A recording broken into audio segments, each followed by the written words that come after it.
First of all जय हिंद आप सभी को। Welcome back. अच्छा, एक न्यूज़ है आई भाई, हमारी नेवी से रिलेटेड है कि एक 60,000 करोड़ की कुछ डेवलपमेंट हुई है, उसके ऊपर बात करेंगे। चलो उससे आगे बढ़ने से पहले आपके लिए कुछ रखा है सामने, देख रहा होगा भाई, आप सभी को पता है, आप सब इंटेलिजेंट लोग हो। ये क्या भाई, इंडियन नेवी का लोगो है। अच्छा, ये सर कौन है? ये हमारे एडमिरल सर है। कौन है? आप सभी को पता है भाई, दिनेश त्रिपाठी सर है, जो बेसिकली अभी अपॉइंट किए गए हैं हमारे इंडियन नेवी के अंदर। अच्छा, इतना सब पता है तो ये भी पता होगा आप सारे इंटेलिजेंट लोग हो कि हमारे इंडियन नेवी का जो एक तरीके से मोटो है वो क्या है? वो है हमारा श्याम नो वरुणा। आपको पता था, मुझे पता है भाई। चलो आगे बढ़ते हैं। इंडियन नेवी की अगर आप बात करें तो इंडियन नेवी ने बेसिकली अप्रूव किया है 60,000 करोड़ की 6 सबमरीन का टेंडर। एक तरीके से अप्रूव किया गया है, जिसको बनाने वाला है Mazagon and dockyard limited plus Germany की एक कंपनी है, उसके साथ ये लोग मिलकर बनाएंगे अंडर प्रोजेक्ट 75। ओके। अच्छा, इसके अंदर एक तरीके से जो इंजन यूज है वो बेसिकली अपना कौन सा है? Air independent propulsion system. Okay, जो इसके अंदर यूज किया गया है।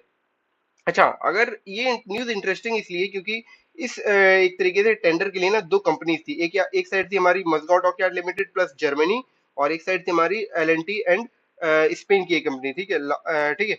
तो बेसिकली इसमें क्या था, जो स्पेन वाली कंपनी थी और एल&टी के साथ ये कुछ एक्सपेक्टेशंस थी इंडियन नेवी की, जो फुलफिल नहीं कर पा रही थी उनकी सबमरीन के अंदर। वहीं जो मजगांव डॉकयार्ड लिमिटेड है और जर्मनी, इनकी जो ये लोग कोलोबोरेशन में जो एक तरीके से बना रहे हैं सबमरीन, वो नेवी की एक्सपेक्टेशंस और जो उनको चाहिए वो बेसिकली फुलफिल कर पा रही थी। अच्छा, ये सबमरीन हमारे लिए इतनी इंपॉर्टेंट क्यों है? क्योंकि देखो भाई, जैसे आप सभी को पता है कि सबमरीन को हम किस नाम से जानते हैं? साइलेंट किलर के नाम से। ओके।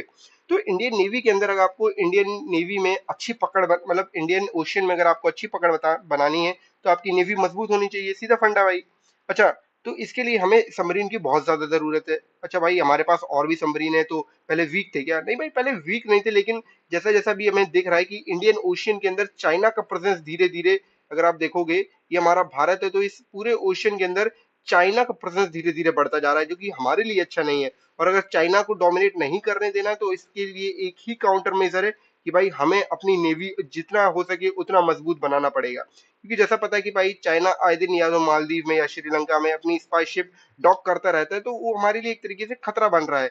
तो जब सबमरीन हमारे पास रहेंगी तो एक तरीके से चाइना को भी डर रहेगा कि भाई इंडिया एक तरीके से अपनी ओशनिक बाउंड्री है उनको अच्छे से प्रोटेक्ट कर सकता है। They have a strong and powerful India navy. Okay. चलो, अच्छा, ये तो होगी हमारी जो एक तरीके से सर वेसल्स हैं। ठीक है, ये सारी सिंपल सबमरीन है, कोई न्यूक्लियर पावर नहीं है। लेकिन एक और न्यूज है, एक न्यूज ये है कि हमारी एक न्यूक्लियर पावर सबमरीन है जिसका नाम है अरिघाट। ठीक है। तो बेसिकली क्या है, ये 2023 में इंडक्ट होनी थी इंडियन नेवी के अंदर, लेकिन डिले के कारण ये 2024 में इंडक्ट होगी। ओके, 2024 में कब इंडक्ट होगी? आने वाले 1 से 2 महीने के अंदर ये इंडक्ट हो जाएगी। तो हमारे पास बेसिकली दो न्यूक्लियर पावर सबमरीन हो जाएंगी। पहली कौन सी है? आईएनएस अरिहंत, और दूसरी हो जाएगी आईएनएस अरिघाट। और ये भी बताया जा रहा है कि आने वाले साल में 2025 तक हम तीसरी न्यूक्लियर पावर सबमरीन अपने एक तरीके से इंडियन नेवी की जो फ्लीट है, बेड़ा है, उसमें एक तरीके से इंडक्ट कर लेंगे। तो ये देखने वाली बात होगी कैसे हमारी इंडियन नेवी आगे आगे बढ़ रही है और अपनी नेवी को और स्ट्रॉन्ग करती जा रही है, क्योंकि चाइना का प्रेजेंस धीरे धीरे पैसिफिक ओशन में बढ़ता जा रहा है। क्योंकि अभी जैसे आपने न्यूज भी देखी होगी कि इंडियन ओशन के अंदर मिनरल्स रिच काफी सारी चीजें मिल रही हैं। ठीक है। तो इंडियन ओशियन के अंदर कंपटीशन काफी बढ़ने वाला है, ना कि चाइना। अब एक तरीके से जो अमेरिका है उसका भी यूरोप को छोड़ के इंडो पैसिफिक रीजन में उसका एक तरीके से इंटरेस्ट बढ़ रहा है। तो ये काफी मस्त होने वाला है। मस्त बोले तो इंडिया के लिए कॉम्प्लिकेशंस बढ़ने वाले हैं। इंडिया का टेस्ट किया जाएगा भाई, आपकी नेवी कितनी स्ट्रांग है, आप पॉलिटिकली कितने स्ट्रांग हो, आपकी फॉरेन पॉलिसी कितनी स्ट्रांग है, सब हो जाएगा भाई, क्योंकि ये हमारा प्यारा भारत। ठीक है, कोई चिंता की बात नहीं। चलो, तब तक के लिए जय हिंद, जय भारत।